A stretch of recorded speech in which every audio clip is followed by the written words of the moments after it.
So I would like to read from my journal the notes that I wrote while I was watching Masked and Anonymous. Typically I like to type my reviews and commentary, but this time I wrote it. So let's read what it says. Hopefully I won't have to edit this too much. And spoiler alert, there might be details about the movie in here, so if you've never seen it, then don't listen. It says, I'm watching this on the night of the historic cold front ice storm of December 22nd, 2022. I have a bowl of broccoli mushroom Alfredo pasta.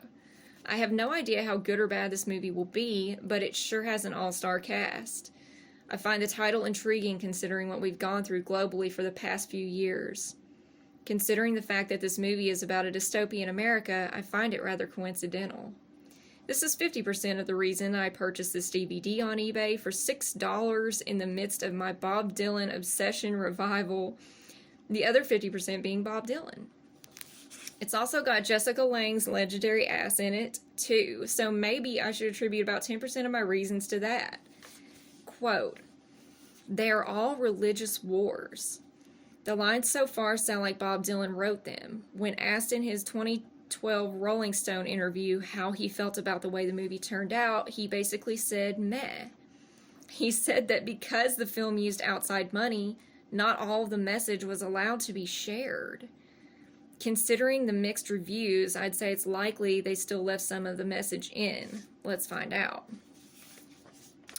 Quote, we've got dead aliens stacked in warehouses. Oh my, grabs popcorn. Alfredo. There's already lots of smoking and drinking in this movie. Very Bob. It's clear to me that Bob, Jack Fate, won't be speaking any or most of the truths dropped in this film. It's all going to be done through the other characters, which is brilliant.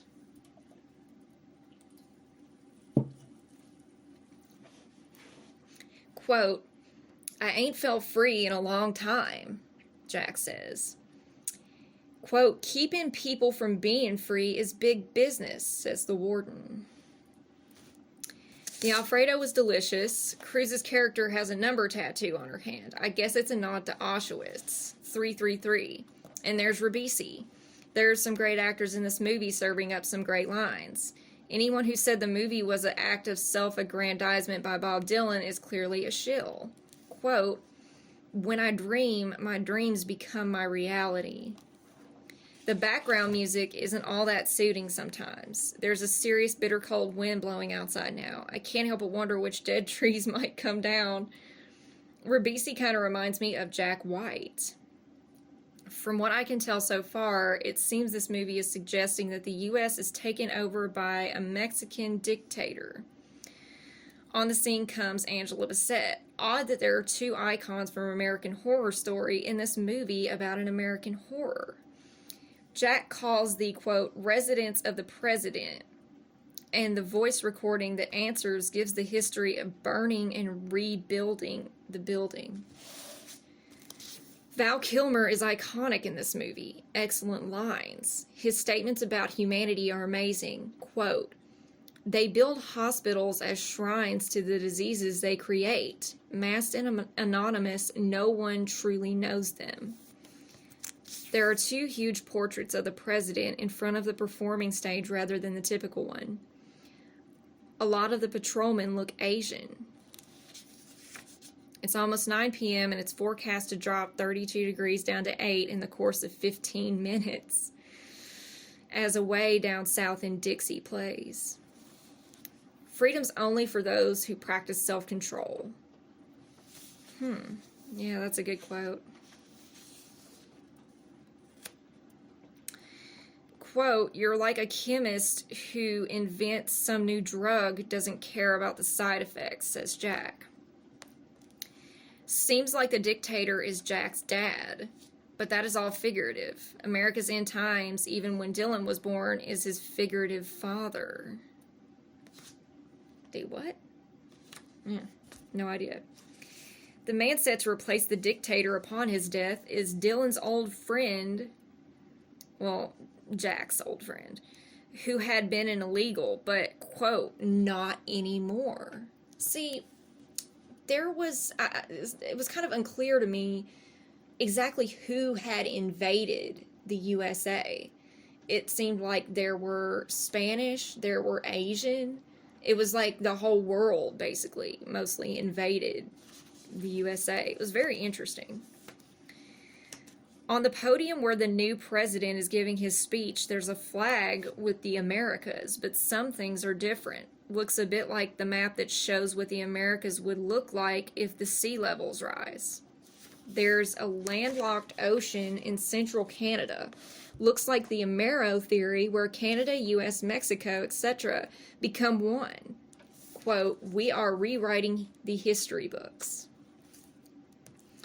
It was a great movie, not hard to understand or follow as someone made it out to be. I wonder what else Bob wanted to say that wasn't allowed. There was a huge amount of truth in it. There were layers of symbolism throughout which I'm sure I missed, but I caught some of it from a truth-telling standpoint.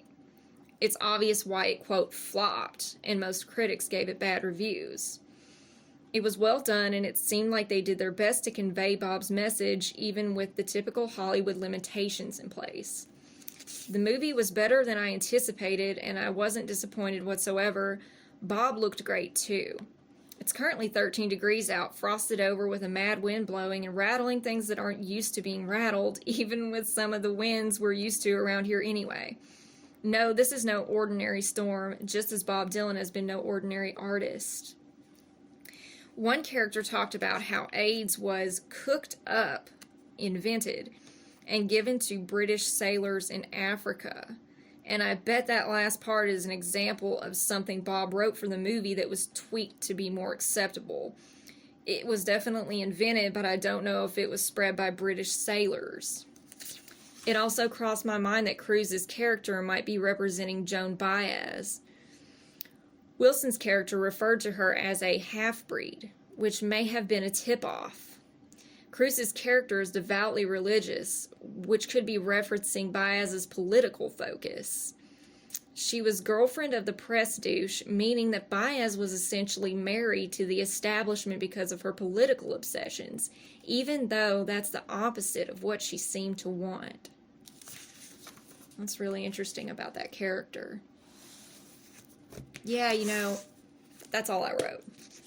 But it's an interesting point about Joan Baez because,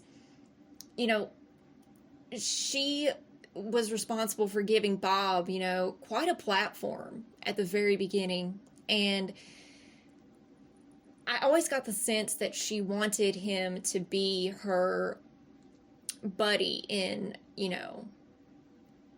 combating some of the negative forces she was fighting against. And it was very highly politicized. And I think that she wanted Bob to stay with her and continue to, make these highly politicized, politic-driven songs and kind of just like be the figurehead of that.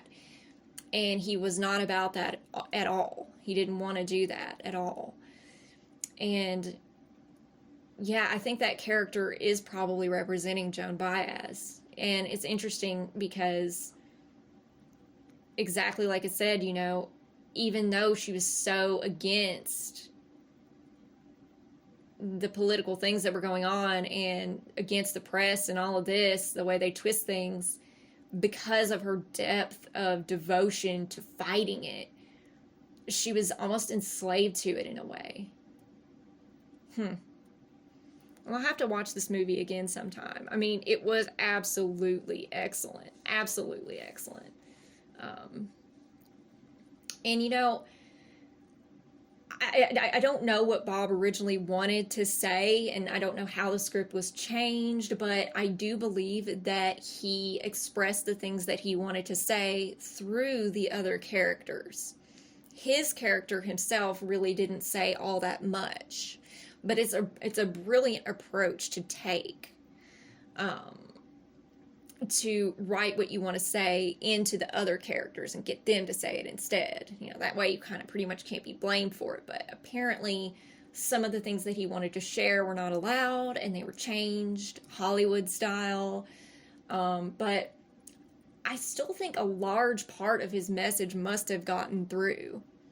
And what a brilliant film, what a brilliant all-star cast, so many incredible people in it, so many incredible performances. It was absolutely excellent, and if you haven't seen it, definitely watch it. Maybe even pick up the DVD on eBay, because the last time I looked, they were pretty cheap. It's the cost of renting it, so you might as well own it. And yeah, I absolutely love the movie.